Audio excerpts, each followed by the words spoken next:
누가복음 22장 31절을 보면 주님께서 시몬아 시몬아 보라 사탄이 밀 까부르듯 하려고 요구하였으나 그러나 내가 너를 위하여 내 믿음이 떨어지지 않기를 기도하였노니 너는 돌이킨 후에 내 형제를 굳게 하라. 주님께서 베드로를 위해서 기도하셨다는 말씀이 기록이 되어 있습니다. 그리고 거기에 등장하는 너는 돌이킨 후에 내 형제를 굳게 하라 그러셨으니까 예수님께서 뭔가를 이미 알고 계신 겁니다. 믿음이 떨어지지 않기를 위해서 기도하고 계시는 주님, 그리고 내 형제를 굳게 하라고 말씀하시면서 앞쪽에 단서를 붙인 게 뭔가 하면 너는 돌이킨 후에 그럽니다.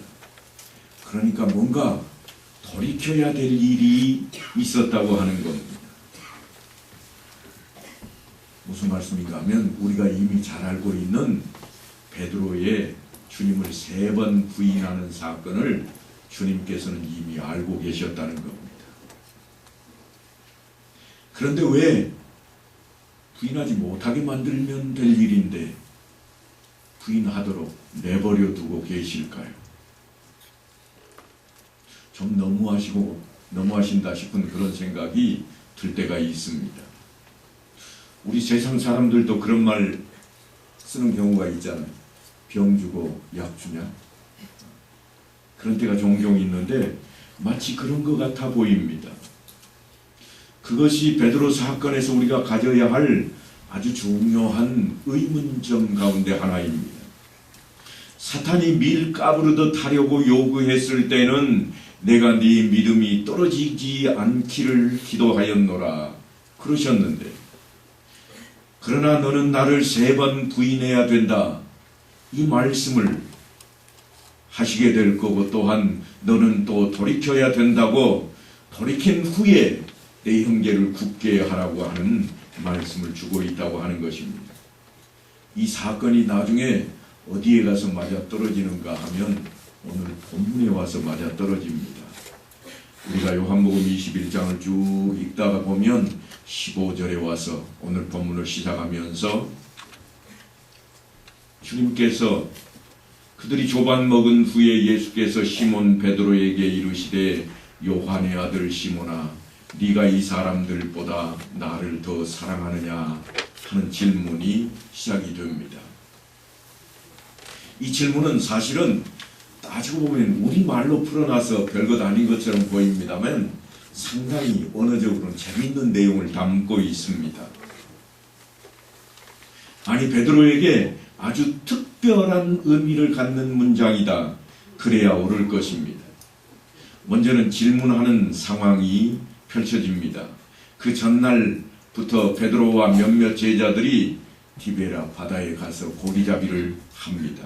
밤새도록 고기잡이를 했지만 하나도 잡지 못하고 돌아온 그들, 우리는 지난 시간에 호구에 이르러서야 주님께서 그들에게 오른편에 그물을 던져보아라 그래서 던졌더니 많이 잡혔다. 그것도 마리수를 헤아릴 정도면 굵은 생선이 잡혔다 그런 의미입니다. 백신 3마리 사건이 그때 펼쳐집니다. 그때의 요한이 베드로에게 야 주님이야 하는 말을 하자마자 베드로가 겉옷을 걸치고 뛰어내렸던 사건도 우리는 이미 성경을 통해서 알게 되었습니다. 주님께서 그들에게 요구를 하십니다. 생선을 가져오너라. 생선을 가져오라고 할 때 제자들은 신이 났을 겁니다. 왜냐하면 많이 잡혔거든. 그래서 가져온 생선을 또한 구워서 조반을 먹고 있습니다. 하지만 아무도 말하는 사람은 없었습니다. 왜 그랬을까요? 주님이신 것을 그들은 알았기 때문이고, 또 하나는 그들이 지금 왜 이 갈릴리까지 와 있는가 하면 부활하신 예수를 만나러 왔습니다. 그런데 그 어느 누구도 부활하신 예수를 찾아보자고 한 사람이 없었습니다. 오히려 예수님께서 그 새벽 미명의 시간에 그들을 향해 찾아오셨다고 하는 겁니다. 주님께서는 분명히 베드로에게 네가 나를 부인할 것이라 말씀을 하셨고, 그대로 사실은 베드로 자신이 부인했던 사건을 통해서 통곡했던 적이 있습니다. 그런데 오늘 본문을 보니까 요한의 아들 시몬아, 네가 이 사람들보다 나를 더 사랑하느냐?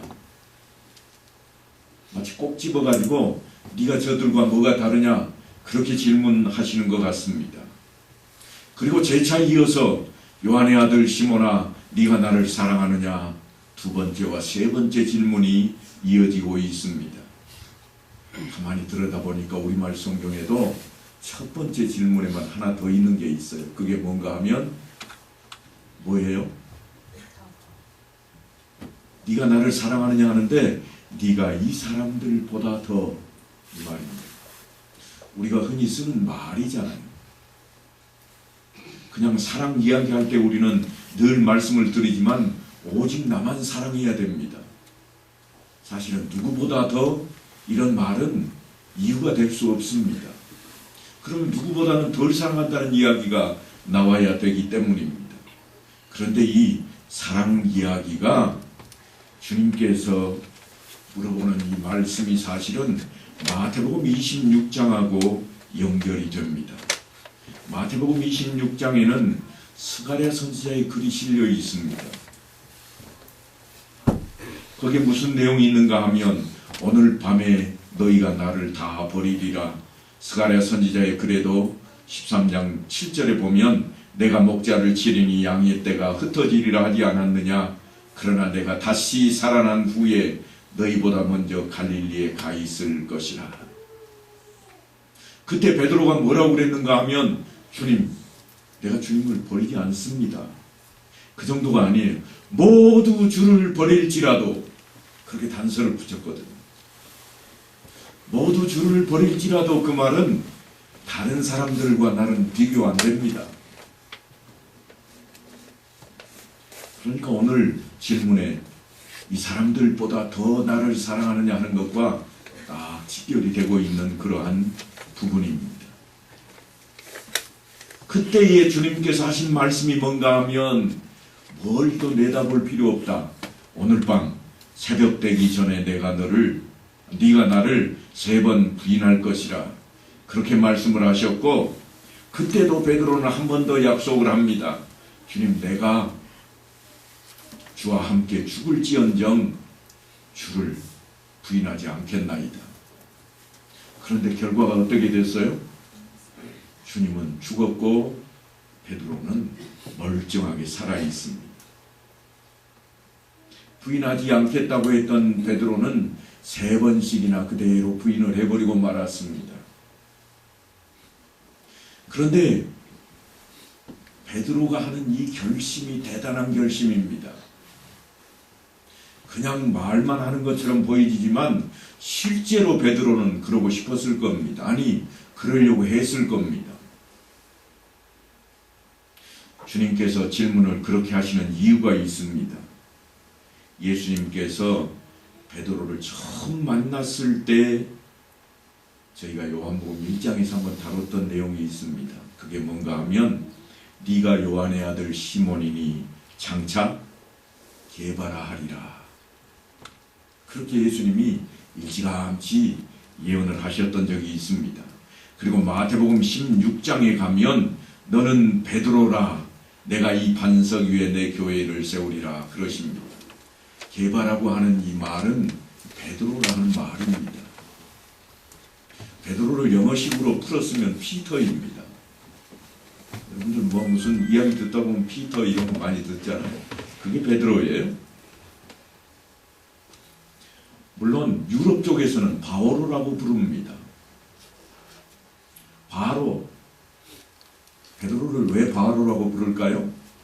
그것은 처음으로 교회에 처음이 되었기 때문에 유럽 지역에서는, 아니 천주교라고 해야 옳을지도 모르겠습니다. 초대 교황이라 그래서 바로라고 부르기도 합니다.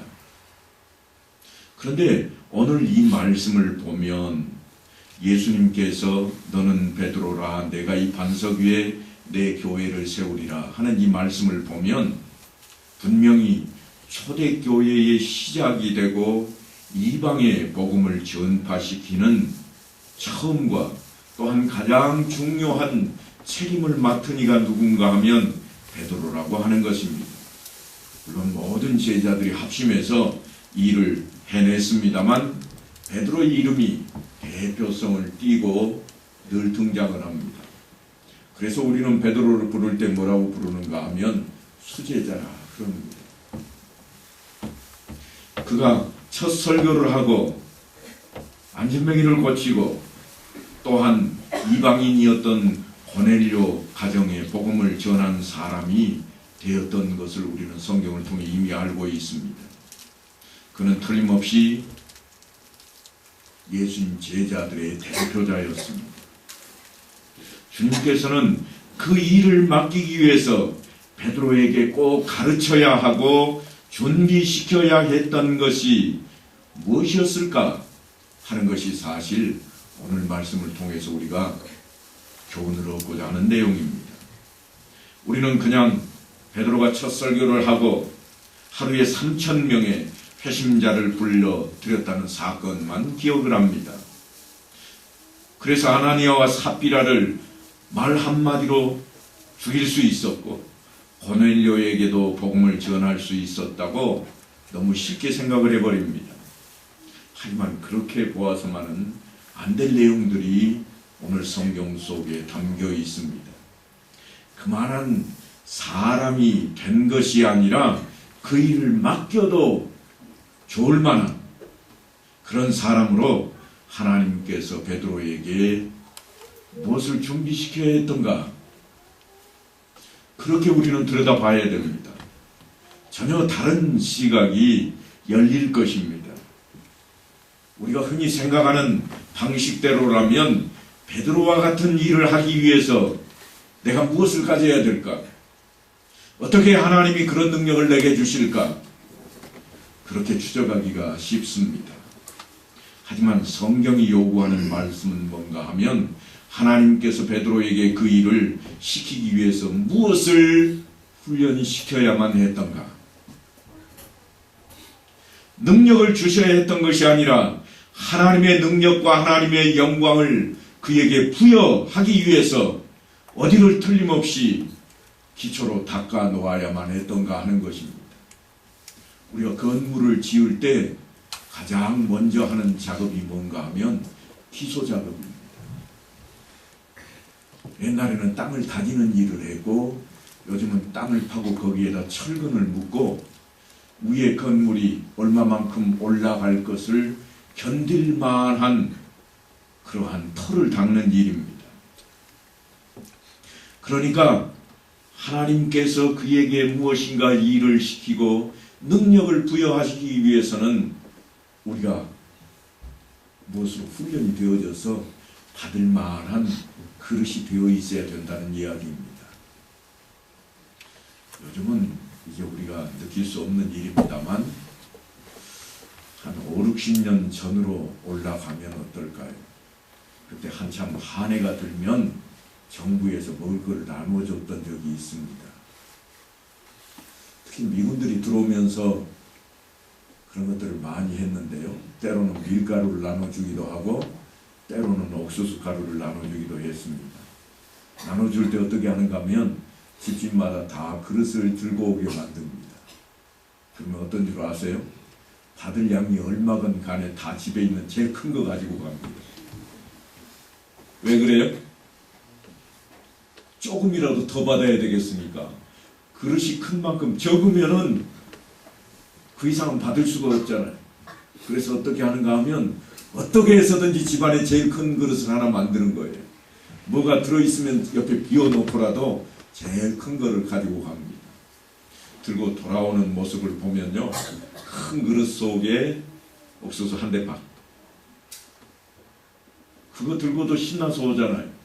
채워지는 게 문제가 아니라 담겨있는 게 기쁨인 겁니다. 하지만 그릇은 늘 큰 거를 준비했습니다. 그런데 여러분, 우리 신앙은 어떨까요? 우리의 신앙생활은 어떨까요? 그저 성경에는 너희는 질그릇이라 보배가 그 안에 담겨야 된다 그렇게 외치고는 있지만 우리는 큰 그릇은 좀 만들고 싶어 하지 않습니다. 왜냐하면 너무 크게 만들었다가 주님 몽땅 들어오면 힘드니까 주님 손가락만 살짝 들어올 수 있게 작은 그릇을 만들고 싶어 합니다. 이게 우리의 문제인 거예요. 우리 신앙생활이 자꾸 나태해지고 게을러지고 부족해지는 이유가 뭔가 하면 주님이 너무 많이 들으면 내가 힘들어지는 거예요. 틀림없이 주님께서는 자기 십자가를 지고 나를 따를 것이라고 말씀을 하고 있지만 우리는 자기 십자가는 고사하고 귀퉁이만 살짝 걸쳐가지고 가고 싶다고 하는 거예요.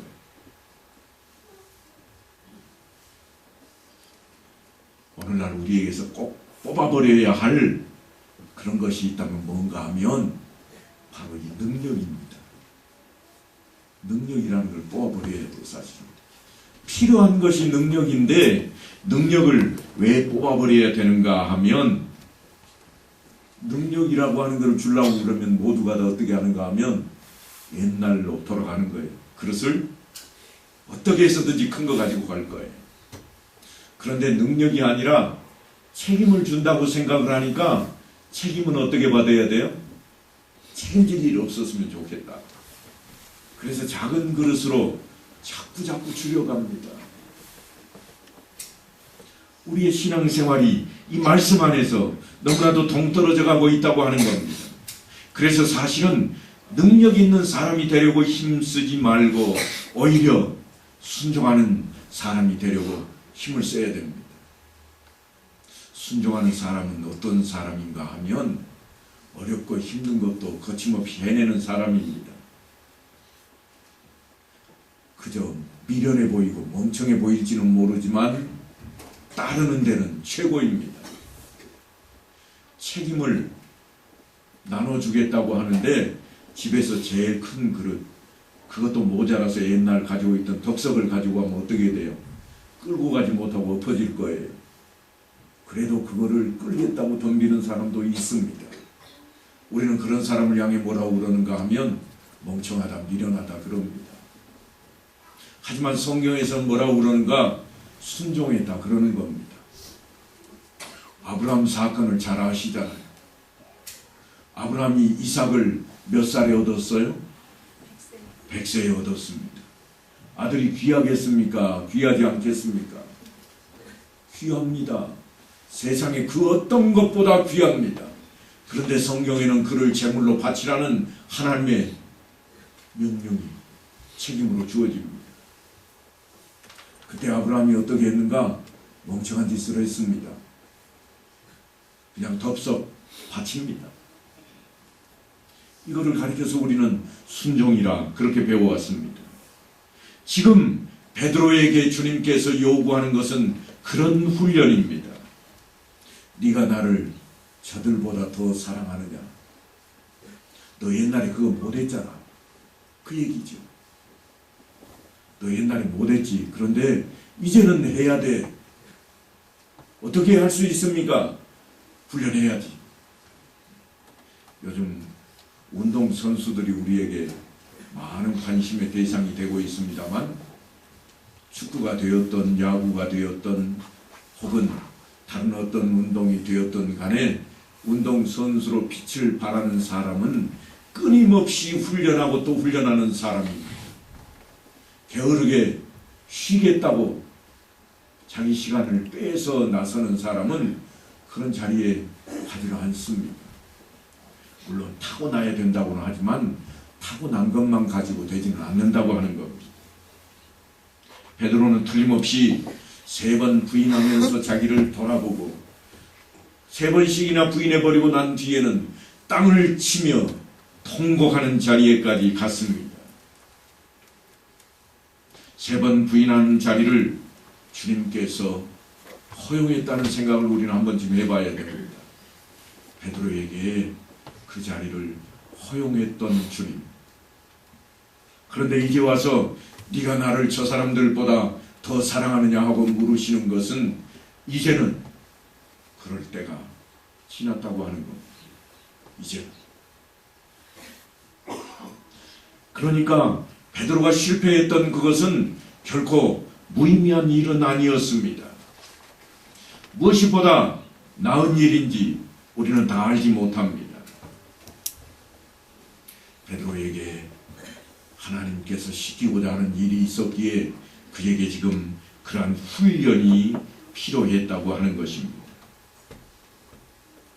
베드로에게 하나님께서 원하시는 일을 시키기 위해 무엇을 훈련시키는가 하는 것을 우리가 안다면 우리는 지금부터라도 표정이 달라질 것입니다. 우리는 먼저 우리가 사람을 평가하는 방법이 성경의 방법과 훨씬 다르다고 하는 사실에 놀라야 됩니다. 그런데 우리는 절대로 놀라지 않습니다. 왜냐하면 내 생각에 맞겠거니 하는 겁니다. 우리가 늘 사용하는 말, 가장 많이 쓰는 말 가운데 어떤 게 있는가 하면 지나가는 사람들 붙들어 놓고 물어보세요. 뭐라고 하는지. 길 막아놓고 물어보세요. 뭐라고 그럴까요? 다 똑같은 말 합니다. 세상에. 딱 세상에가 먼저 나오는 거예요. 세상에. 절대로 성경대로 말하지 않습니다. 그러니까 무슨 말씀인가 하면 절대로 길 막고 물어보실 필요 없습니다. 우리는 예수 믿는 사람이잖아요. 그러면 어디에 물어봐야 되는가 하면 예수님의 말씀에, 성경에 물어봐야 됩니다. 그런데 꼭 하는 말이 그렇잖아요. 목사님, 길 가는 사람 다 붙여놓고 물어보세요. 내 말이 맞다고 하는지, 틀리다고 하는지. 틀림없이 세상 사람은 다 한통 속이니까 맞다고 그럴 거예요. 그래서 우리가 흔히 실수하는 게 뭔가 하면 마치 우리는 민주주의니까 예수 믿는 것도 민주주의로 만들어 놓는 거예요. 그래가지고 하나님도 한 표, 동네 사람들도 다 한 표, 나도 한 표. 그러면 투표했을 때 몇 표 나와요? 하나님만 빼놓고 몽땅 다. 만장일치는 아니지만 엄청난 표를 가지고 우리는 성공을 했다고 외칩니다. 누구도 그러고 누구도 그러더라. 이야기는 늘 다수결 투표를 했다는 겁니다. 이것만큼 우리가 쉽게 넘어가는 유혹이 없습니다.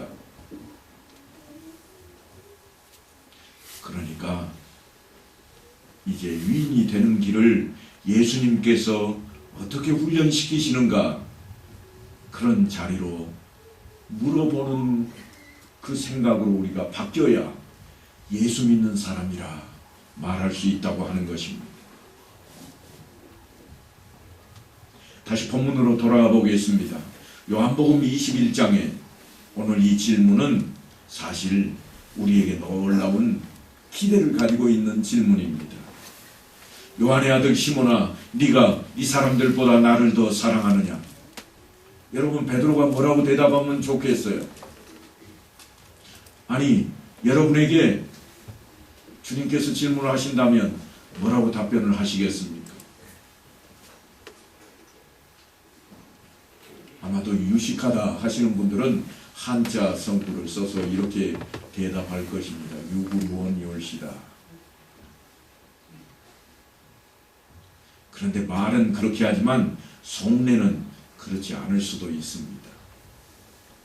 시몬아, 네가 이 사람들보다 나를 더 사랑하느냐? 사실 베드로는 억장이 무너지는 질문이었을 겁니다.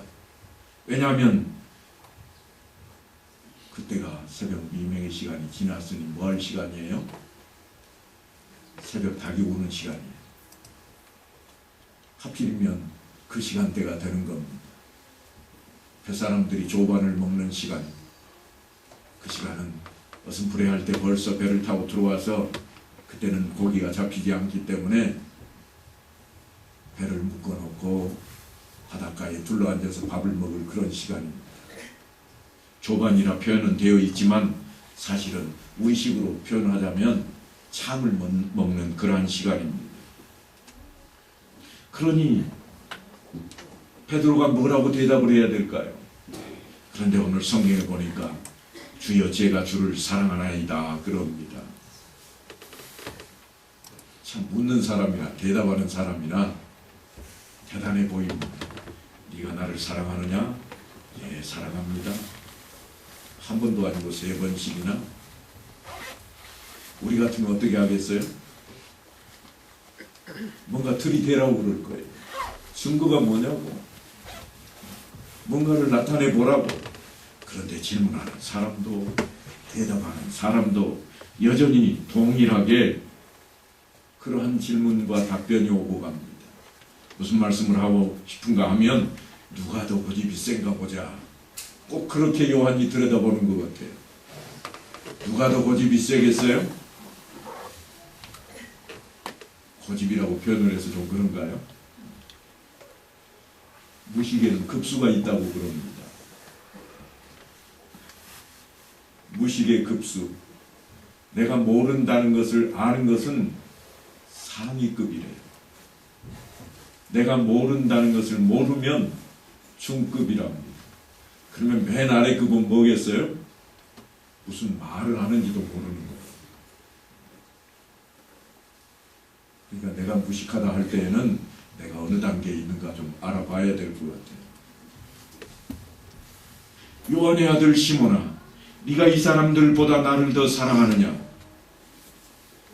뒤에 붙어 나오는 게 틀림없이 핑계거리가 붙어 나올 것 같은데 주께서 하시나이다.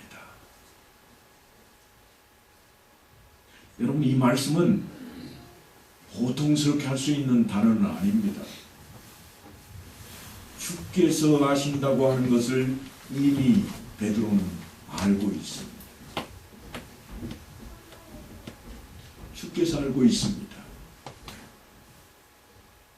사랑이라는 이 단어를 제가 여러분들과 함께 여러 차례 나누었습니다. 그때마다 우리는 한 번쯤 생각을 해보았을 겁니다. 여보, 나 사랑해? 그러면 틀림없이 대답 중에 하나가 뭐예요? 반응을 보면 알잖아요. 몰라서 물어? 그런 반응이죠. 그런데 베드로는 주께서 아시나이다. 당신이 알잖아요. 딱 그 대답입니다. 당신이 알잖아요. 그 말은 무슨 말인가 하면 당신이 나 사랑하는 만큼만 나도 사랑할래. 그런 표현이 이 단어 속에 묶여 있습니다. 그러니까 베드로가 얼마만큼 바뀌었는가 하면 주님께서 베드로에게 물어보는 이 사랑이라고 하는 것은 아가페입니다. 무조건적인 사랑입니다. 이거는 하나님만이 쓸 수 있는 단어예요. 사람이 쓰지 않는 단어입니다. 그래서 베드로가 그 답을 할 수가 없습니다. 나도 아가페입니다. 그럴 수가 없어요. 그래서 쓰는 단어가, 그 용어가 뭔가 하면 주께서 아시나이다. 주님께서 사랑하는 만큼입니다. 저도 아가페입니다. 죽을 각오가 이제는 되어 있습니다. 예전에는 제가 부인하고 돌아서고 그랬지만 이제는 되어 있습니다. 주님께서 이 질문을 하시는 것은 네가 준비됐느냐? 그런 질문입니다. 네가 준비됐느냐? 그래, 준비됐어? 그러면 어쩌라는 거예요? 내 양을 치라. 그 질문이 그래서 나오는 겁니다. 네가 나를 사랑하느냐? 그래놓고 느닷없이 내 양을 치라 하는 답이 나오는 것이 아니라 네가 어떤 각오가 되어 있느냐? 지금 그걸 묻고 있는 거예요. 사랑이라 표현을 하고 있지만 너 지금 어디까지 준비되어 있니? 예, 준비 다 됐습니다. 그래, 그러면 내 양을 치라. 또다시 묻습니다. 네가 진짜 나를 사랑하느냐? 예, 주님께서 아시잖아요. 그래, 그러면 내 양을 먹이라. 이게 우리나라 사람들하고 어찌 유대인들하고 이렇게 합작이 잘 되는지 몰라요. 우리나라 사람들은 뭐라고 그러죠? 세 판은 해야 되잖아요. 뭔가를 하더라도 한 판 해가지고 딱 자기가 지면 나오는 답이 뭐예요? 세 판은 해야지. 주님께서 어찌 그리 하셨는지 3번씩이나 베드로를 부인하게 만드시고 3번 동일한 질문을 하시면서, 물론 점점 급수가 내려갑니다. 처음에는 나를 사랑하느냐 아가페로 묻고 있지만 3번째에 가서는 아가페로 묻지 않습니다. 필레오라고 하는 단어로 바꿔버립니다. 우리말로 사랑이라는 단어이기는 하지만 우리말이 훨씬 더 풍부합니다. 우리말에는 무슨 뜻이 있는가 하면 이런 뜻이 있어요. 사랑해도 좋아해 하는 뜻이 있어요. 그런데 서양 사람들은 좋아하는 것과 사랑하는 것은 별개입니다. 우리는 남녀간에도 너 나 좋아해? 이 말이 사랑하고 동일하게 쓰일 때가 있습니다. 지금 그렇게 우리는 바라보는 것이 훨씬 나을 겁니다. 그래서 주님께서 뭐라고 묻고 있는가 하면 네가 나를 좋아하기나 해? 이게 3번째 질문입니다. 사랑이라는 단어는 쓰고 있지만 네가 나를 사람들이 서로 사랑하는 그 정도로는 대하고 있느냐? 이런 질문으로 왔으니까 얼마나 놀랬겠어요.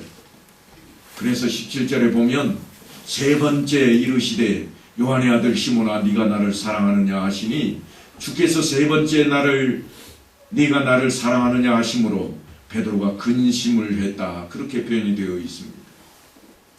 베드로가 근심하는 이유가 뭘까요? 여러분이 한번 직접 베드로가 되어 보십시오. 왜 베드로가 이렇게 근심할까? 똑같은 질문을 내가 3번 받았는데 내가 근심할까요? 아마 저는 근심하지 않을 것 같아요. 왜냐하면 베드로와 상황이 다르기 때문입니다. 하지만 우리가 베드로의 상황을 좀 기억하고 들어가서 생각을 해보셔야 됩니다. 과거에 내가 그렇게 땅꺼지게 장담을 했고 다른 사람들은 몰라도 나는 그러지 않을 것이라고 굳게 다짐을 했고, 그런데도 불구하고 다굴기 전에 3번씩이나 부인을 했던 내가 아니었던가. 그런데 지금 내가 그렇게 땅꺼지게 장담할 수 있을까? 장담할 수 없습니다. 내가 나를 잘하는 것 같은데 장담할 수가 없어요. 그래서 나오는 답이 뭔가? 주께서 아십니다. 내가 그렇게 하겠습니다 그러지를 못하고 있어요. 이제는 내가 절대로 주님 배반하지 않을게요, 그런 다짐을 쓰지 않고 있습니다. 성경 저 앞쪽에는 어디에도 베드로가 이렇게 대답했던 적이 없습니다. 저 앞쪽에는 무조건 다른 사람들은 몰라도 나만은 절대로 주님을 따르겠다고, 주님을 지키겠다고 그렇게 다짐했지만 이제 와서 한 발짝이 아니라 완전히 물러섰습니다. 이제는 뭐라고 답을 하는가 하면 주님께서 아시지 않습니까? 나 믿을 사람 못 됩니다. 그런 마음이 담겨있는 이야기입니다. 그런데요, 이후에 베드로가 어떻게 바뀌어 있는가 하면 사도행전을 보면 하루에 5,000명이나 회개시키고 말 한마디로 안증뱅이를 일으키고 그렇게 되어 있습니다. 그 정도 됐으면 베드로가 어떻게 돼야 되겠어요? 감격해야 될 것으로 우리를 막 불러들여야 될 것입니다. 그런데 그런 대목이 없습니다. 우리가 베드로를 제대로 모르기 때문에 우리는 늘 베드로 흉내 내기를 좋아합니다. 나도 베드로처럼 되면 얼마나 좋을까? 하나님이 내게도 그저 내가 한번 설교만 하면 5,000명 쫙 모여들고 내가 한 사람 향해서 기도만 하면 병이 나와버리고 안진뱅이가 일어서면 얼마나 좋을까? 내게도 그런 믿음을 주옵소서. 이게 우리의 기도가 되어버렸다는 겁니다. 그런데 지금 주님께서 바라시는 것이 무엇인가? 사도 요한이 베드로를 통해서 들여다보는 그 내막은 뭔가 하면 베드로에게 훈련을 시키신 주님이라. 베드로가 그만큼만 그릇이 되도록 하는 주님의 모습을 그려내고 있다고 하는 것입니다. 여기 있는 모두가 주를 버릴지라도 저는 주를 쫓겠나이다, 그렇게 대답했던 베드로가 이제는 그런 각오가 없어진 게 아닙니다. 속으로 그의 다짐이 바뀐 게 아닙니다. 그런데 살아보니까 그렇게 못했다는 겁니다. 그래서 그가 이제는 하는 말이 뭔가 하면 주님께서 아시잖아요. 여러분은 자신을 누가 제일 잘할 거라 생각을 하십니까? 우리가 흔히 쓰는 말이 있잖아요. 나보다 나를 더 잘하는 사람은 없다. 결단코 없다. 나보다 나를 더 잘하는 사람이 어디 있어? 틀림없이 그럴 겁니다. 그런데 지금 베드로는 뭐라고 그러는가 하면 주님께서 하시잖아요. 내가 나를 못 믿겠습니다. 주님께서 양을 치라 그러는데도 여전히 예 주님 힘 주십시오 그러는 게 아니라 여전히 주께서 하십니다. 내 양을 먹이라 그러는데도 여전히 주님께서 하십니다. 그러니까 하나님께서는 지금 베드로를 그렇게 되게 하기까지 훈련을 시켜오는 과정이 그의 삶 속에 주님의 생전에 담겨 있었다고 사도 요한이 이미 부활하시고 벌써 그들과 함께하고 계신 주님의 말씀을 통해서 이제 베드로를 끌어들이고 그 안에서 우리에게 교훈을 주고 있는 내용입니다. 그러니까 베드로가 얼마나 어렵겠어요. 주님께서 네가 나를 사랑하느냐 자꾸 질문을 할 때 한 번 더 하고 세 번째 되니까 얼마나 속이 미어졌겠습니까? 물론 답은 동일하게 주님께서 하시나이다 하고 있지만 그에게는 마음속에 그에게는 생각 속에까지도 다 주님께 앞으로는 내가 이렇게 하리라 다짐으로 가득 채워졌을 것입니다. 이것만큼 소중한 게 없습니다. 결심이 전부가 아닙니다. 우리가 결심한다고 다 끝나는 게 아니에요. 우리가 다짐한다고 다 끝나는 게 아닙니다. 그러니까 결심과 다짐도 아닌 외침 정도는 아무것도 아닙니다. 우리의 삶이 뒷받침되어야 됩니다. 옛날에는 설교를 가르칠 때 설교학에서 어떻게 가르쳤는가 하면 설교는 선포라 그랬습니다. 선포, 하나님의 말씀을 선포하는 것이라. 이러면 설교가 끝났다고 생각을 했습니다. 지금은 설교가 뭐냐 그렇게 가르칠 때 뭐라고 가르치는가 하면 설교는 삶이라 그렇게 가르칩니다. 그러니까 무슨 말씀인가 하면 제가 지금 여기서 말씀을 전하고 있지만 이게 온전한 설교가 되려면은 여러분들이 이 말씀을 듣고 행동으로 나타내 주어야 설교가 되었다 그러는 겁니다. 오늘 말씀을 듣고 여러분은 무엇을 깨달으셨습니까? 깨닫는 걸로 끝나버리면 안 됩니다. 행동으로 바뀌어서 나와야 됩니다. 우리의 삶에 드러나야 됩니다.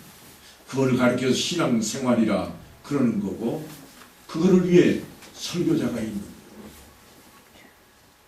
그게 필요 없다면 여러분들이 집에 앉아서 성경을 읽으시면 될 겁니다. 똑같은 말씀이고 똑같은 내용입니다.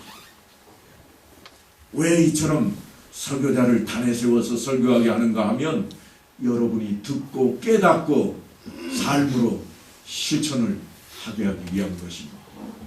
그래서 여러분이 오늘 은혜 받았다 그렇게 생각이 되어지는 것은 벌써 그러시면 안 돼요. 은혜가 받았다 그 말은 내가 이미 행동으로 옮기고 있어야 됩니다. 그때 가서 말씀 은혜 받았네. 지난주 목사님 말씀한 대로 내가 은혜 받아버렸네. 왜냐하면 내가 그렇게 살고 있기 때문에.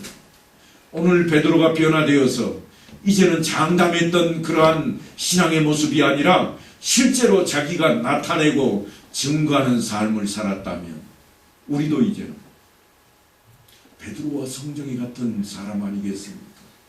우리도 이제는 아주 작고 사소한 일 그거 하나에서만이라도 우리도 이제는 그렇게 해내야 된다고 하는 것입니다. 내가 저들보다 능력이 더 있다고 생각을 하십니까? 그걸 내려놓으셔야 됩니다. 능력 가지고 신앙은 되는 게 아닙니다. 신앙은 능력이 아니라 순종입니다. 베드로가 그것을 깨달은 것처럼 전에는 자기 능력이라고 생각을 했습니다. 내가 절대로 하고 말 것입니다. 다른 사람들은 몰라도 그랬지만 베드로가 바뀌었습니다. 주님만이 아십니다. 그 말은 내가 해낸 것을 한번 보십시오. 됐죠? 이 정도면 이렇게 가겠다는 거예요. 우리의 신앙은 능력으로 되는 것이 아닙니다. 나의 결심이 확고하다고 생각하십니까? 결심만 가지고 되는 것이 아닙니다. 하나님이 나를 어떻게 훈련시키시는지 거기에 충실해져야 됩니다. 그것을 신앙적인 용어로 바꾸면 순종이라 그럽니다. 하나님의 이끄심에 충성을 다하는 순종하는 성도들이 다 되시기를 간절히 축원합니다.